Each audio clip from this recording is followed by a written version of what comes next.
اللہ نے انسان کی اصلاح کے لیے ہر دور میں اپنے نیک اور صالح انسان کو منتخب کیا تاکہ وہ انسانوں میں امن، محبت اور ایک دوسرے کا احساس پیدا کر سکے۔ بالکل اسی طرح اللہ نے اپنے نبی حضرت صالح علیہ السلام کو قوم سبا کی طرف نبی بنا کر بھیجا، لیکن افسوس جیسے ہی اللہ کے نبی قوم سمود کو اللہ کے دین کی طرف بلانے لگے تو وہ ہنس ہنس کے مذاق اڑاتے رہے اور کہنے لگے، اے صالحہ، اگر تو واقعی اللہ کا نبی ہے تو اس پہاڑ سے اونٹنی نکال کر دکھا جو اس پورے شہر کو دودھ پلائے۔ تو بس جیسے ہی یہ سنا گیا، اللہ کے نبی حضرت صالح علیہ السلام نے ہاتھوں کو بلند کیا اور اللہ کے دربار میں دعا کی کہ اے اللہ، شاید یہ لوگ تیرے اس معجزے کو دیکھ کر ایمان لے آئیں۔ میرے اللہ، ان لوگوں کو پہاڑ سے اونٹنی نکال کر دکھا۔ جیسے ہی اللہ کے نبی نے دعا کی تو پہاڑ چیر کر ایک اونٹنی اپنے بچے کے ساتھ اور لوگوں کے سامنے کھڑی ہو گئی۔ پوری کی پوری قوم حیران ہو گئی اور اللہ کے نبی حضرت صالح علیہ السلام فرمانے لگے، اے لوگو، یہ اونٹنی اللہ کی نشانی ہے۔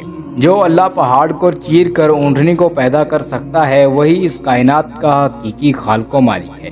اے لوگو، پتھروں اور آگ کو نہ پوجو بلکہ اس اللہ کی عبادت کرو جس نے تمہیں پیدا کیا ہے۔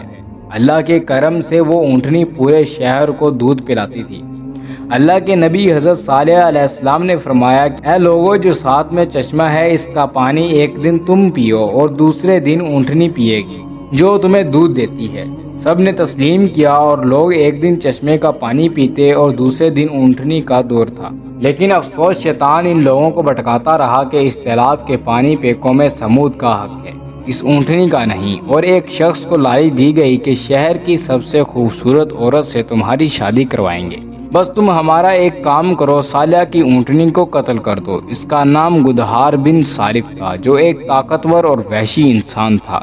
سے اٹھ کھڑا ہوا اور یہ کہا کہ اس اونٹنی کو میں اپنے ہاتھوں سے ماروں گا۔ اللہ کے نبی حضرت صالح علیہ السلام پوری قوم کو سمجھاتے رہے، اللہ سے ڈرو، یہ اونٹنی اللہ کی نشانی ہے، ایک دوسرے کا احساس کرو، ہوش، لالچ اور نفسانی خواہشات سے مبرہ ہو کے دوسرے کے لیے جینا سیکھو۔ لیکن افسوس، وہ سب ان باتوں کو مذاق سمجھتے رہے۔ بالآخر قطار بن ظالم نے اللہ کی نشانی اس اونٹنی کے چاروں پاؤں پہ دردی سے کاٹ دی اور پورا شہر تماشا دیکھ رہا اور بڑے ہی بے رحمانہ طریقے سے اس اونٹنی کو مار دیا۔ پورا شہر خوشیاں منانے لگا کہ ہم نے صالح کی ایک اونٹنی کو مار دیا، اور سب کہنے لگے کہ اے صالحہ، اگر اللہ تیرا واقعی سچا ہے تو کہہ دے کہ ہم پر عذاب لائے۔ تو بس اللہ کے نبی حضرت صالح علیہ السلام نے دعا فرمائی۔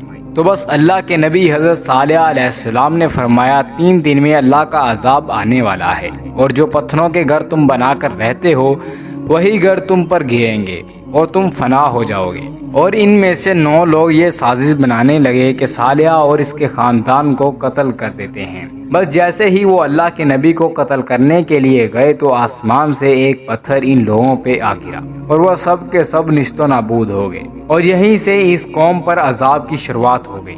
اتنے میں پوری قوم کے چہرے سیاہ ہو گئے اور آسمان سے آگ برسی اور زمین ہلنے لگی۔ اللہ کے نبی صالح علیہ السلام اور وہ لوگ جو حضرت صالح علیہ السلام پر ایمان لائے، ان کے علاوہ وہ سب کے سب فنا ہو گئے، اور یوں ان سارے ظلم کرنے والوں کو اللہ رب العزت نے زمین میں ہی دفن کر دیا۔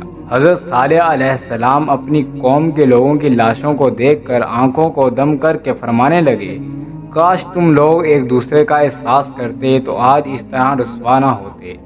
افسوس ہے، اپنی دنیا اور آخرت دونوں کو تباہ کر دیا۔ میں تمہارے لیے حق کا پیغام لایا تھا، لیکن افسوس تم لوگ حق کا پیغام لانے والوں کو پسند نہیں کرتے۔ اس قوم کے اعضاء آج بھی موجود ہیں۔ مدینہ پاک کے شمال مغرب میں ان کے گھر موجود ہیں۔